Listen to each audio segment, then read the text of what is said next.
Microtension is the invisible force that keeps readers glued to the page, even when nothing explosive is happening.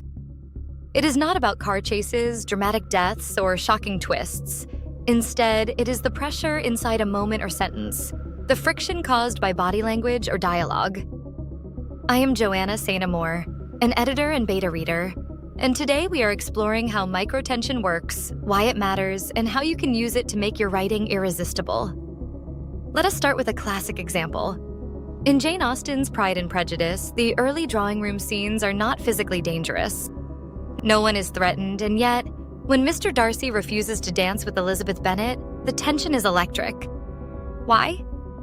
Because beneath the surface of polite conversation, there is humiliation, pride, and a battle for social power. That is microtension at work.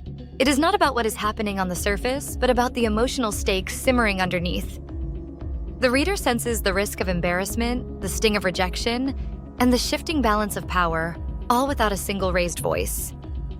Many writers believe that pacing means making things move faster, but pacing is really about pressure, not speed. In City of Bones by Cassandre Andara-Claire, Alec and Clary's tension is rarely explosive. It is subtle, layered, and identity-driven.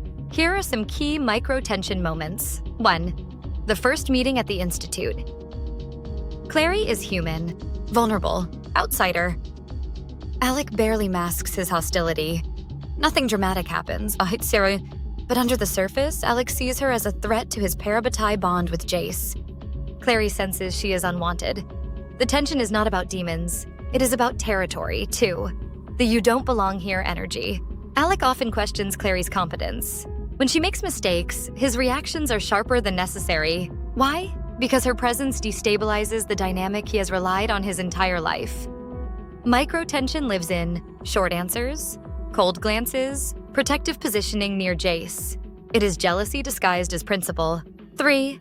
The parabatai bond pressure. Alec and Jace are parabatai, a sacred warrior bond. When Jace begins prioritizing Clary, Alec feels replaced. He does not explode immediately. Instead, he withdraws. He grows rigid. That internal conflict creates constant low-grade tension whenever the three share a scene. 4. Clary's boldness contrasts his restraint. When characters embody what another character fears or lacks, tension hums without raised voices. The tension between Alec and Clary is not villainous, it is emotional displacement. Alec fears losing Jace, losing control, losing the structure of his life. Clary represents change, and change creates microtension before it creates growth. Every line is a chess move. He probes, she deflects. He senses weakness, she hides her fear. Microtension makes even stillness feel unbearable. It is the sense that something could snap at any moment, and that is what keeps readers turning the page. The pressure increases, the stakes rise, and eventually something has to give. When readers feel that tension building, they cannot look away.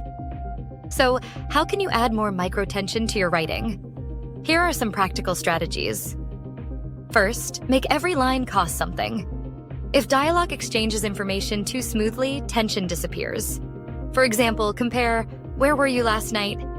at work, to "Where were you last night?" You already know where. The second exchange has resistance. When characters avoid, deflect, interrupt, or misdirect, tension increases. Always ask yourself, what does this character not want to say?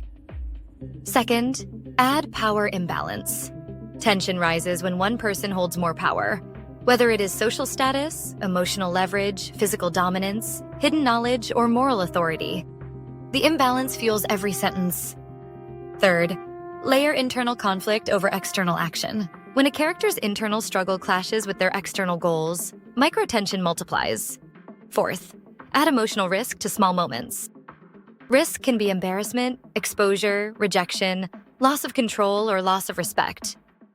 Fifth, use subtext instead of direct statements. If a character says exactly what they feel, tension drops. Instead of "I am angry," try, "It must be nice to never have to apologize." Subtext invites the reader to lean in. Microtension lives in what is unsaid. Finally, interrupt comfort. If a scene becomes emotionally stable, disturb it. A joke lands badly. An eye roll. A secret slips. Not all of your characters need to be nice to your main character. Microtension is not about louder scenes, it is about increasing tension at the sentence level. But it doesn't increase tension if it's done internally or subtly. Plot is macro. Microtension is molecular. It lives in sentences. If nothing is emotionally at risk, readers feel nothing.